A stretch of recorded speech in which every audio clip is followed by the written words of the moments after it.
Hello भाई, आपण मनालीची shopping आताच करून घेऊ, काय बोलतो? पप्पा मम्मा, मी पुढच्या महिन्यात मनालीला जातोय. अरे वा, कोण कोण जात आहे? कशाला? काही गरज नाही जायची. अहो कशाला म्हणजे? माझे सगळे मित्र जात आहेत. सगळ्यांना जाऊ दे, तू नाही जायचं. का पप्पा? मी बोलतोय म्हणून.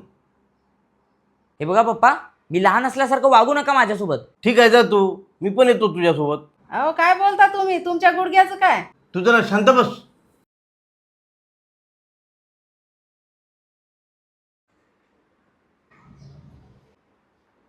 काय झालंय पप्पांना? त्यांचे गुडघे खूप दुखत आहेत. काय? कधीपासून? बरेच दिवस झाले. अगं मग मला का नाही सांगितलं? या वयात त्यांना हे सगळं सहन होणार आहे का?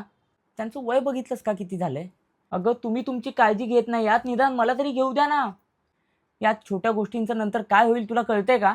यापुढे आपल्या घरात कोणाला काहीही झालं तरी प्रत्येक गोष्ट मला कळली पाहिजे. मग मी माझ्या पप्पांना घेऊन ठाण्याच्या वागळे इस्टेटमधल्या मुंबई पेन क्लिनिक या हॉस्पिटलमध्ये आलो.